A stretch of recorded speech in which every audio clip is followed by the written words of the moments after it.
اپنے من میں ڈوب کر پا جا سراغ زندگی. قرآن کیا کہتا ہے؟ وَفِي أَنفُسِكُمْ أَفَلَا تُبْصِرُونَ. اور تیسری اہم ترین آیات کیا ہے؟ آیات قرآنیہ. ان تینوں میں گہرا ربط ہے. آیات آفاقی، آیات انفسی، آیات قرآنی. ان میں تدبر کے ذریعے، غور و فکر کے ذریعے انسان ایمان حاصل کرے. یہ ٹاپ کا ایمان ہے، یہ انٹلیکچوئلز کا ایمان ہے، یہ صدیقین کا ایمان ہے. نمبر 2، ایک ایمان ہے عوام کے لیے، اس کے دو راستے ہیں. نمبر 1، صاحب یقین کی صحبت. جس کے اندر یہ ایمان پیدا ہو چکا ہو، آپ اس کے قریب رہیے. اگر بھٹی کے سامنے بیٹھیں گے حرارت پہنچے گی، اگر آپ برف کی سل کے قریب ہوں گے ٹھنڈ پہنچے گی. صاحب ایمان کی صحبت اختیار کریں گے، ایمان سرایت کرے گا. یہ ہے عوام کے لیے صحبت. کونوا مع الصادقین، ان کی صحبت اختیار کریں. تیسرا ذریعہ ہے جو ہمارے لیے خاص طور پر جو مسلمان پیدا ہوئے. اب ایک بچہ ہے 7 سال کا، آپ نے نماز پڑھنے کی عادت ڈال دی، پڑھ رہا، اگرچہ غیر شعوری عمر سے شروع کر دیا اس نے. روزہ رکھتا ہے، 9 برس کا ہو گیا، روزہ رکھنا شروع کیا. یہ اعمال جو ہیں ان سے بھی ایک یقین پیدا ہوتا ہے. جیسے یقین سے عمل پیدا ہوتا ہے، ایسے ہی عمل سے بھی یقین پیدا ہوتا ہے. جب مداومت کرتے رہیں گے اس پر تو اس سے بھی ایک یقین کی کیفیت انسان میں پیدا ہو جاتی ہے. سورہ حجرات میں جو بحث آئی ہے اس کے آخر میں یہی ہے کہ اے نبی، یہ بدو جو دعوے دار ہیں ایمان کے، یہ آپ پر احسان دھر رہے ہیں. یمنون علیک ان اسلموا قل لا تمنوا علی اسلامکم بل اللہ یمن علیکم ان ہداکم للایمان ان کنتم صادقین. یہ آپ پر احسان دھر رہے ہیں کہ ایمان لے آیا. نبی ان سے کہیے مجھ پر اپنے ایمان کا کوئی احسان نہ دھرو، اپنے اسلام کا، بلکہ اللہ تم پر احسان دھرتا ہے کہ اس نے تمہیں ایمان کے راستے پر ڈال دیا ہے. جب اسلام پر آ گئے ہو تو عمل کرتے رہو گے. ان تطیعوا اللہ ورسولہ، اگر عمل کرتے رہو گے تو اس عمل کے ذریعے سے بھی تمہارے اندر ایمان پیدا ہو جائے. یہ 3 راستے ذہن میں رکھیے. جو عوام ہے، غور و فکر، سوچ بچار، اس کی صلاحیت نہیں یا مواقع نہیں، ان کے لیے یہ 2 راستے ہیں: یقین بذریعہ عمل اور یقین بذریعہ صحبت. یہاں سے اٹھا رہے ہیں لوگوں کو، بار بار یہیں آ جاتے ہیں. آپ یادو یہاں پر دیکھیں نا، ان کو دقت ہوتی. یہاں پہ کوئی صاحب پہلے سے روک دیا کرے نا، جو بعد میں گڑبڑ ہوتی. تو ایک ایمان ہے انٹلیکچوئلز کا، صدیقین کا، جن کو قرآن کہتا ہے اولو الالباب الذین یعقلون. ان فی خلق السماوات والارض واختلاف اللیل والنہار لآیات لأولی الالباب. ہوش مندوں کے لیے، عقل مندوں کے لیے، غور و فکر کرنے والوں کے لیے، اصحاب دانش و بینش کے لیے ہماری کائنات میں ہماری نشانیاں ہیں. غور کرو اور ہمیں پہچانو. خود اپنے اندر جھانکو اور ہمیں پہچانو. اور ہماری آیات جو ہیں، ہمارے کلام کی، اس کی آیات جو ہیں، ان میں وہ ایمان رچا بسا ہوا ہے. ان پر غور کرو، غوطہ زنی کرو. قرآن میں ہو غوطہ زن ہے مرد مسلمان. یہ ہے ٹاپ کا ایمان، یہ ہے اصل وہ ایمان کہ جو مطلوب ہے. اب باقی حضرات جو ہیں ان کے قریب رہیں گے، ایمان حاصل کر لیں گے، اور جو اعمال اللہ نے بتائے ہیں ان پر عمل کرتے رہیں گے، ایمان حاصل. اب دوسری بات کی طرف آئیے. نفاق سے کیسے بچا جائے، اس کے لیے بھی 3 عمل ہیں. پہلی چیز، اور 2 چیزیں تو وہ ہیں کہ جو سورہ منافقون ہی کے دوسرے رکوع میں بیان ہوئی. پریونشن کیسے ہوگی، بچو گے کیسے؟ دوام ذکر، اللہ کو یاد رکھو. یا ایھا الذین آمنوا لا تلہکم اموالکم ولا اولادکم عن ذکر اللہ ومن یفعل ذلک فاولئک هم الخاسرون. دل کو غفلت میں مت آنے دو. دل غافل ہوگا، شیطان کا ڈیرا بن جائے گا. وہ دوام ذکر میں، البتہ یہ ذہن میں رکھیے کہ دوام ذکر کا ذریعہ کیا ہے، اس میں مغالتے ہیں لوگوں کو. جو سب سے بڑا ذکر ہے اس کو بھولے ہوئے ہیں، اور جو تیسرے چوتھے نمبر کا ذکر ہے اس کو سمجھ بیٹھے ہیں کہ بس یہی ذکر ہے. سب سے بڑا ذکر، مجسم ذکر قرآن ہے. الذکر انا نحن نزلنا الذکر وانا له لحافظون. وہ الذکر کون سا ہے؟ قرآن. اسی کو فرمایا، میں نے وہ آیت سنائی تھی کہ لوگ تنزیہ کہتے تھے، یا ایھا الذی نزل علیہ الذکر انک لمجنون. حضور سے مخاطب ہو کر کہتے ہیں فلاں جس کے اوپر کے اس کے خیال کے مطابق ذکر نازل ہوا ہے، ہم تو تمہیں پاگل سمجھتے ہیں. وہاں بھی لفظ کیا ہے؟ الذکر. تو معلوم کیا ہوا؟ انا انزلنا الیک الذکر لتبین للناس ما نزل الیہم. یہ الذکر ہے. تو اس سے بڑا ذکر کوئی نہیں. تلاوت قرآن، تدبر قرآن، غور و فکر قرآن کا، قرآن کو یاد کرنا. اس پر میرا کتاب چاہے مسلمانوں پر قرآن مجید کے حقوق، اب تو یہاں شاید کوئی کتاب موجود نہیں رہی ہے، بہرحال اگر آپ کو ضرورت ہوتی ہے پاکستان سے منگا لیتے ہیں ہر شے، پڑھیے انشاءاللہ آ جائیں گی چیزیں. نمبر 2 ذکر کیا ہے؟ اقیم الصلاۃ لذکری. نماز کو قائم کرو میری یاد کے لیے. یہ ذریعہ ذکر میں، وہ تو ہے ہی مجسم ذکر، اور یہ ذریعہ ذکر میں سب سے اہم ہے. یہ عملی ذکر بھی ہو رہا ہے اور قولی بھی ہو رہا ہے. سورہ فاتحہ پڑھی آپ نے، قرآن شریف کی کچھ آیات پڑھی، پھر رکوع کیا. یہ رکوع جو ہے یہ آپ کا عملی ذکر ہے کہ آپ نے اپنے وجود سے اللہ کی عظمت کو تسلیم کیا. پھر آپ سجدے میں گرے، یہ آپ کا عملی ذکر ہے کہ اپنے وجود سے آپ نے اللہ کی عظمت کو اور تسلیم کیا. تیسری چیز ہے مسنون دعائیں اور مسنون اذکار جو حضور سے ثابت.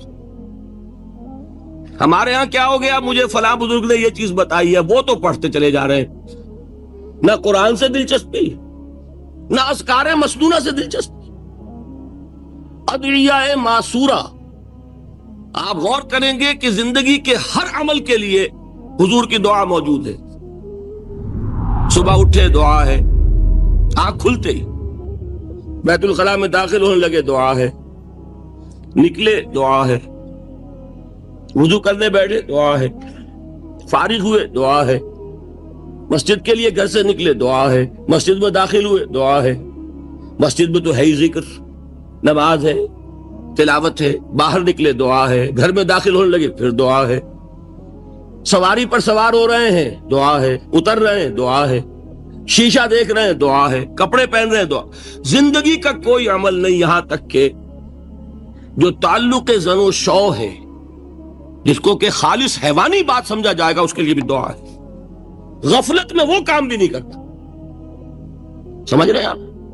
اب آپ غور کیجئے، اس میں کوئی اضافی وقت نہیں لگا، کوئی اضافی پوسچر اختیار نہیں کیا آپ نے، یوں بیٹھو، اس طرح بیٹھو، یوں کرو. کوئی آپ کا وقت اضافی نہیں لگا. جو کام کر رہے ہیں اور آپ اللہ کو یاد کر رہے ہیں، اور وہ اللہ کی یاد اس کام کی مناسبت سے ہے. ان ادعیہ معصورہ سے 2 تعلق جڑ گئے انسان کے. دعا کس سے کر رہے ہیں؟ اللہ سے. جڑا کہ نہیں؟ اور یہ الفاظ کس کے ہیں؟ محمد رسول اللہ کے. تو آپ کے 2 تعلق جڑ گئے. آپ اپنی جی سے گھڑ کر دعا مانگیں گے تو پہلا تعلق تو ہو جائے گا، دوسرا نہیں ہوگا. بہتر سے بہتر دعا مانگ لیں آپ. لیکن حضور سے جو معصور اور مسنون الفاظ جب آپ زبان سے نکالتے ہیں تو آپ کا تعلق اللہ سے بھی ہوا بذریعہ دعا، اور وہ الفاظ چونکہ حضور کے ہیں صلی اللہ علیہ وسلم تو حضور کے ساتھ ہوا. یہ تیسرا درجہ ہے.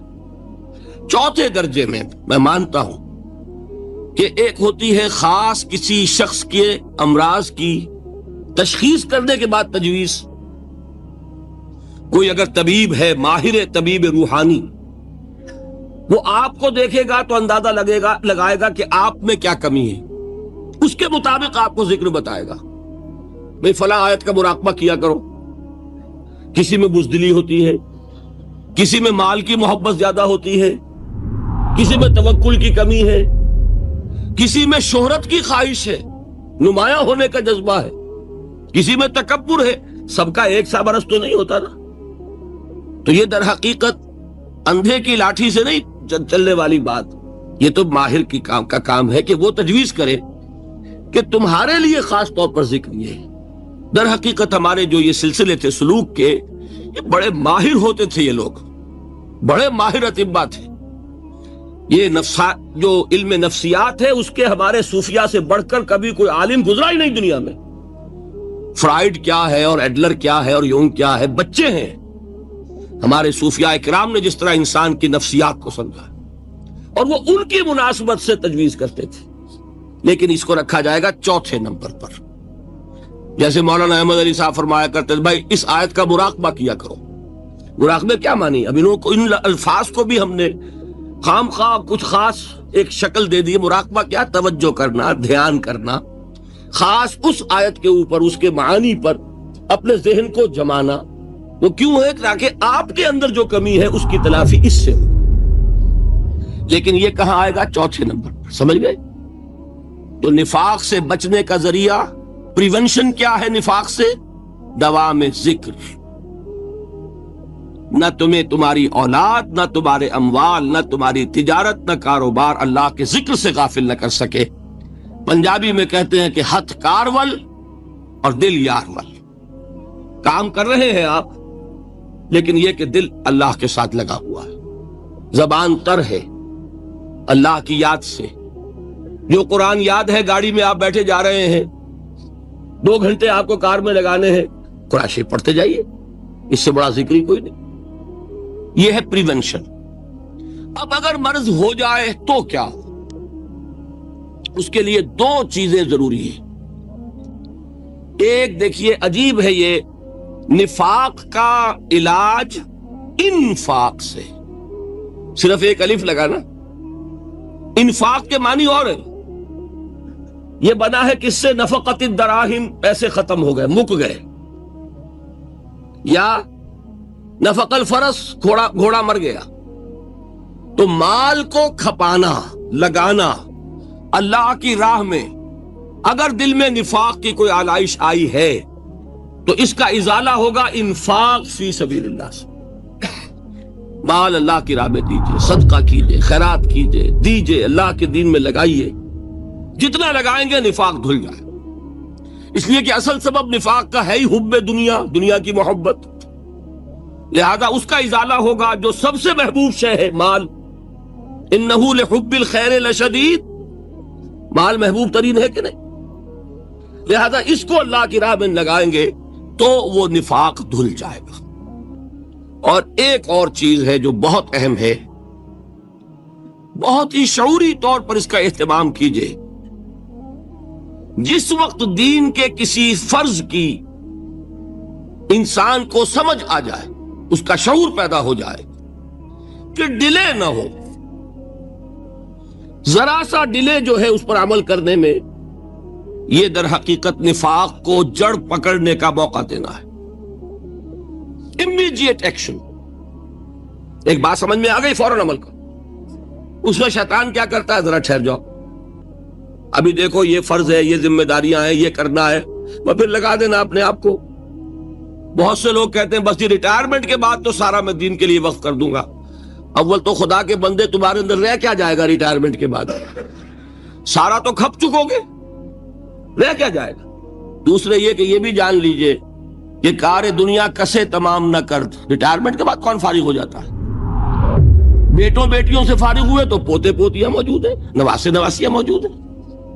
کبھی بھی وہ بوجھ ختم نہیں ہوتا زندگی کا. وہ تو یہ کہ آج بات سمجھ میں آئی ہے تو آج عمل ہونا چاہیے. قرآن مجید میں سورہ انعام میں بڑی شدید وعید آئی ہے. الفاظ ہیں یہ، وَنُقَلِّبُ أَفْئِدَتَهُمْ وَأَبْصَارَهُمْ كَمَا لَمْ يُؤْمِنُوا بِهِ أَوَّلَ مَرَّةٍ. انسان پر ایک حقیقت کا انکشاف ہوا کہ یہ بات حق ہے، فوراً تسلیم کرے. کسی مصلحت کی وجہ سے، کسی بزدلی کی وجہ سے، کسی لالچ کی وجہ سے، کسی اپنی سیادت یا قیادت کی وجہ سے. کیسے مان لوں؟ لوگ کہیں گے کہ یہ نیچے ہو گیا، وہ اونچا ہو گیا جس کی بات مانی. کسی وجہ سے رک گئے تو اللہ تعالیٰ اندر سے وہ جو استعداد ہے حق کو پہچاننے کی وہ سلب کر لیتا ہے. دوسری بات یہ جان لیجئے، ہمارے دین میں ناقابل عفو جرم کون سا ہے؟ شرک۔ 2 مرتبہ بیان فرمایا گیا سورہ نساء میں صرف، ان اللہ لا یغفر ان یشرک بہ ویغفر ما دون ذلک لمن یشاء۔ اللہ تعالیٰ اسے تو ہرگز نہیں بخشے گا کہ اس کے ساتھ شرک کیا جائے، ہاں اس سے کم تر جس کو چاہے گا معاف فرما دے گا۔ نوٹ کر لیجئے، اس کی بھی اندر بھی اوپن لائسنس نہیں ہے کہ بقیہ سارے گناہ لازماً معاف کر دے گا، یہ نہیں ہے۔ اس سے تو آپ میں جرت پیدا ہو جائے گی، باقی سب کیے جاؤ، یہ نہیں۔ جس کو چاہے گا بخش دے گا، لیکن امید ضرور دلا دی کہ شرک سے کم تر کوئی گناہ ہو تو اس کی بخشش کی بغیر توبہ کے اللہ تعالیٰ نے امید دلائی۔ توبہ سے تو شرک بھی معاف ہو جائے گا، اس سے مراد کیا ہے؟ بغیر توبہ کے۔ اللہ تعالیٰ نے فرمایا کہ اور گناہوں کے بارے میں تو امید کی جا سکتی ہے، لیکن شرک کے بارے میں ہرگز نہیں۔ اہمیت واضح ہو گئی مزید۔ نمبر 3، اس شرک کی ہماگیریت کا عالم یہ ہے کہ سورہ یوسف کی آیہ مبارکہ ہے، وَمَا يُؤْمِنُ أَكْثَرُهُمْ بِاللَّهِ إِلَّا وَهُمْ مُشْرِكُونَ۔ انسانوں کی اکثریت کا حال یہ ہے کہ وہ اللہ پر ایمان نہیں رکھتے مگر کسی نہ کسی قسم کے شرک کے ساتھ۔ یہ یونیورسلٹی ہے اس کی کہ اللہ کو بھی مان رہے ہیں لیکن کسی نوع کا شرک جو ہے وہ بھی لگا رکھا۔ وَمَا يُؤْمِنُ أَكْثَرُهُمْ بِاللَّهِ، انسانوں کی اکثریت کا حال یہ ہے کہ وہ ایمان نہیں رکھتے اللہ پر، الا وہم مشرکون، مگر یہ کہ کوئی نہ کوئی شرک بھی کرتے ہیں۔ چوتھی بات یہ سمجھیے کہ شرک ہر دور میں بھیس بدل کر آتا ہے۔ یہ ضروری نہیں ہے کہ شرک کی جو قسمیں آج سے 200 برس پہلے تھیں صرف وہی آج بھی رہے۔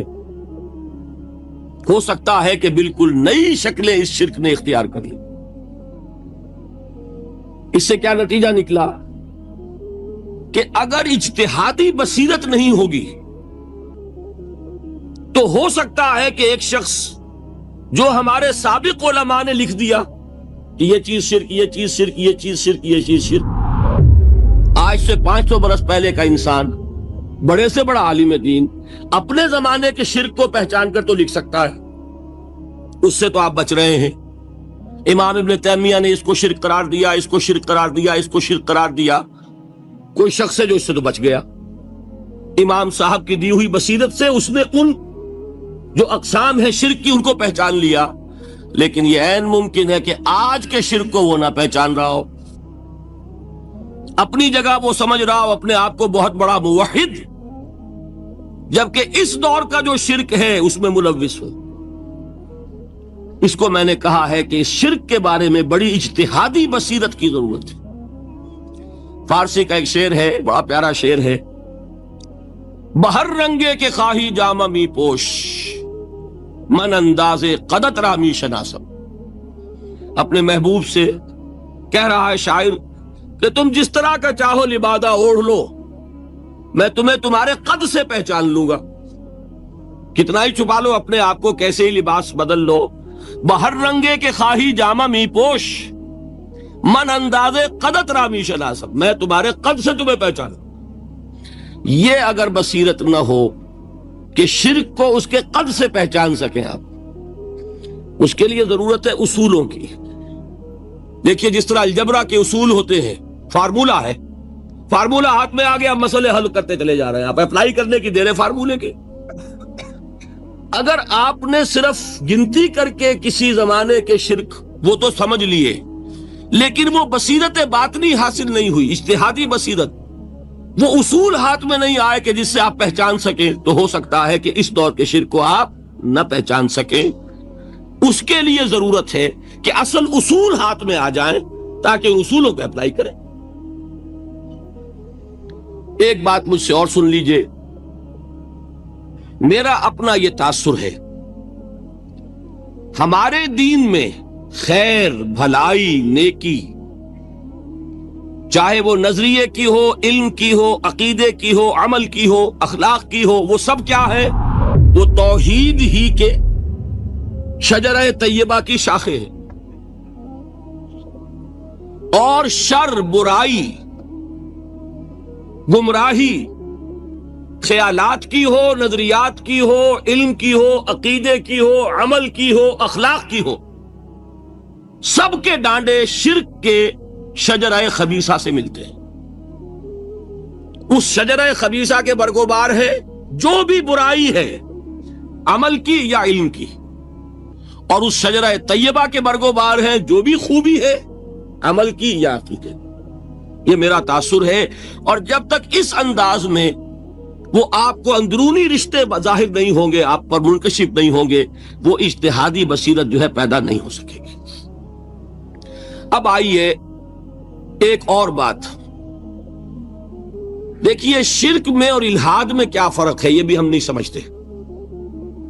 الحاد، مادہ پرستی، وہ کیا ہے؟ ایتھیزم، کسی بھی خدا کا انکار۔ ہمارے آج کے دور کی سب سے بڑی گمراہی یہ ہے۔ شرک کیا ہے؟ خداؤں کو ماننا۔ یہ کیا ہے؟ تھیزم ہے، لیکن پولی تھیزم ہے۔ توحید کیا ہے؟ مونو تھیزم ہے، ایک خدا کا ماننا۔ لیکن شرک کے اندر ایک اور حقیقت کو پہچان لیجئے، شرک میں ہمیشہ ٹاپ پر ایک خدا کو مانتے ہیں، باقی سارے خدا نیچے ہوتے ہیں، اوپر جا کر وہ توحید ہوگی ہمیشہ۔ کوئی مشرکانہ نظام ایسا نہیں ہے جو ٹاپ پر جا کر توحید نہ بن جائے۔ دیکھیے، ہندو دیویاں، دیوتا بے شمار، لیکن مہادیو وہ بھی کیا دو ہیں؟ مہادیو وہ تو ایک ہے۔ انگریزی میں گاڈز، گاڈیسز، لیکن وہ چھوٹے جی سے لکھے جائیں گے، چھوٹے جی سے لکھے جانے والے gods and goddesses. Roman mythology ہو، گریک مائتھولوجی ہو، ان دیویوں دیوتاؤں کے نام ہی آپ نہیں یاد کر سکتے، لیکن گاڈ بڑے جی سے وہ ایک ہے کہ نہیں؟ ٹاپ پر جو ہے وہ ایک ہے، اس کو وہ بھی مانتے ہیں کہ اومنی پوٹنٹ، اومنیشنٹ، اومنی پریزنٹ، علی کل شیء قدیر، بکل شیء علیم، ہر جگہ موجود، وہ تو ایک ہی ہے، وہ تو کیپٹل جی سے لکھا جائے گا۔ باقی اس کے نیچے فوج ہے دیویوں کی، دیوتاؤں کی، خداؤں کی اور خدانیوں کی، وہ گاڈز اینڈ گاڈیسز ہیں۔ عرب میں کیا تھا؟ میں نے پہلے آپ کو وہ دو مثالیں دے دی ہیں، تیسری اور ایران کی لے لیجئے۔ خیر کا خدا اور شر کا خدا اور، ایک یزداں، ایک اہرمن، ٹھیک، سنویت ہو گئی نا، دو خداؤں کو مانا، لیکن وہی ہیں جو خدائے خدائے گاں، خداؤں کا خدا، اس کو ایک ہی مانتے ہیں۔ یہی معاملہ عرب میں تھا، اللہ وہ ایک ہی تھا ان کے ہاں۔ قرآن میں آتا ہے، ان سے پوچھئے وَلَئِن سَأَلْتَهُم مَّنْ خَلَقَ السَّمَاوَاتِ وَالْأَرْضَ لَيَقُولُنَّ اللَّهُ۔ جب ان سے کہا جاتا ہے کہ کس نے پیدا کیا آسمان اور زمین کو، یہ فوراً کہیں گے اللہ نے۔ فَأَنَّىٰ يُؤْفَكُونَ، تو یہ ماننے کے بعد کدھر جا رہے ہیں؟ وہ کیا کہتے تھے کہ وہ بڑا اللہ تو ایک ہی ہے، لیکن چھوٹے آلہہ ہیں۔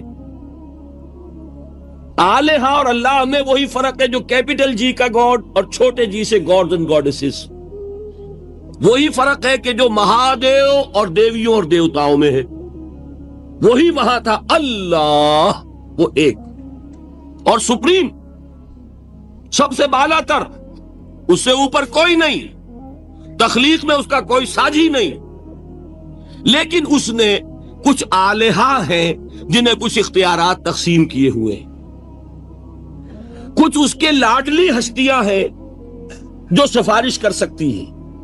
بس یہ شرک تھا مشرکین مکہ کا۔ بات سمجھ رہے ہیں؟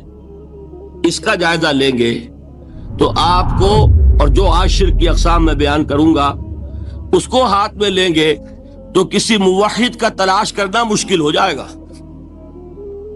ڈھونڈ اب ان کو چراغ رخ زیبا لے کر.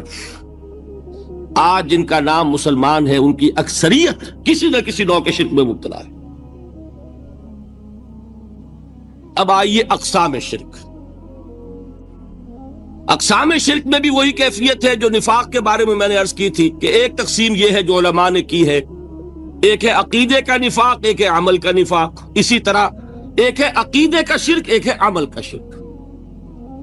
عقیدے میں نہیں ہے، عمل میں ہے. ایک تقسیم آپ نے سنی ہوگی شرک جلی، شرک خفی. ایک ہے ننگا شرک، کھلم کھلا شرک. ایک ہے چھپا ہوا شرک جو نظر نہیں آتا. لیکن ایک مغالطہ اپنے دل سے نکال دیجئے، بعض لوگ شرک خفی کو شرک نہیں سمجھتے. یہ بہت بڑی غلطی ہے. اگر وہ شرک نہ ہوتا تو حضور اسے شرک نہ کہتے. کوئی اور لفظ، عربی زبان کا دامن جو ہے محدود نہیں ہے، پھر اس کے لیے کوئی اور لفظ اختیار فرمایا جاتا ہے. وہ شرک، لیکن ایک شرک ہے جلی جو نمایاں ہے، نظر آ رہا. ایک ہے شرک خفی جو نظر نہیں آ رہا. اور وہ کتنا خفی ہو سکتا ہے اس کی ایک مثال دی حضور نے. شرک خفی اتنا خفی ہو سکتا ہے، ذرا مبالغہ دیکھیے جو حضور نے بات کو سمجھانے کے لیے مثال میں جو مبالغہ اختیار فرمایا. ایک سیاہ اندھیری رات میں ایک سیاہ پتھر پر ایک سیاہ چیونٹی کو رینگتے ہوئے دیکھنا جتنا مشکل ہے، اتنا ہی شرک خفی کا پہچاننا مشکل ہے. بتائیے، آپ نے فرمایا انا افصح العرب، میں عرب کا فصیح ترین انسان ہوں. اس سے آگے کوئی مثال دی جا سکتی؟ اندھیری رات، تاریک رات، پتھر سیاہ، چیونٹی سیاہ، کون دیکھ سکتا؟ جتنا اس کو دیکھنا ناممکن ہے اتنا ہی شرک خفی کا پہچاننا مشکل ہے. گویا کہ اس سے تو اللہ ہی بچائے گا تو انسان بچے گا. ایک آخری بات تمہیداً اور عرض کر دوں، پھر میں چلوں گا اقسام پر. میری جو باتیں آپ کے سامنے آئی اس سے ایک منطقی نتیجہ نکلتا ہے. کوئی شخص اگر حقیقتاً شرک سے بچ جائے، واقعتاً شرک سے بچ جائے، ہر قسم سے بچ جائے، اس سے بھی اوپر کوئی انسان ہوگا. گویا کہ یہ آخری منزل ہے. یا یوں کہیے کہ جس شخص کے بارے میں اللہ تعالیٰ یہ مان لے کہ میرا یہ بندہ شرک سے بری ہے، اس سے بڑی سند کوئی ہے؟ دی ہائیسٹ ٹیسٹیمونیل، سب سے بڑی سند، سب سے بڑی تعریف جو بندے کی ہو سکتی ہے وہ کیا ہے؟ یہ مشرک نہیں. یہی وجہ دیکھیے آپ قرآن مجید میں حضرت ابراہیم کے ذکر میں دیکھیں گے. ابراہیم کا مقام کیا ہے؟ خلیل اللہ، ابو الانبیاء، امام الناس. تین نسبتیں ہیں، تینوں بڑی عظیم. اللہ کے ساتھ نسبت کیا ہے؟ خلیل. واتخذ اللہ ابراہیم خلیلا. ابو الانبیاء، کتنے نبی ہیں ان کی نسل میں؟ اسحاق اور اسماعیل سے چلیے، پھر یعقوب اور یوسف، اور پھر چلیے موسیٰ اور ہارون، اور پھر چلیے سارے انبیاء بنی اسرائیل کے، حضرت عیسیٰ، پھر یہاں تک کہ محمد الرسول اللہ.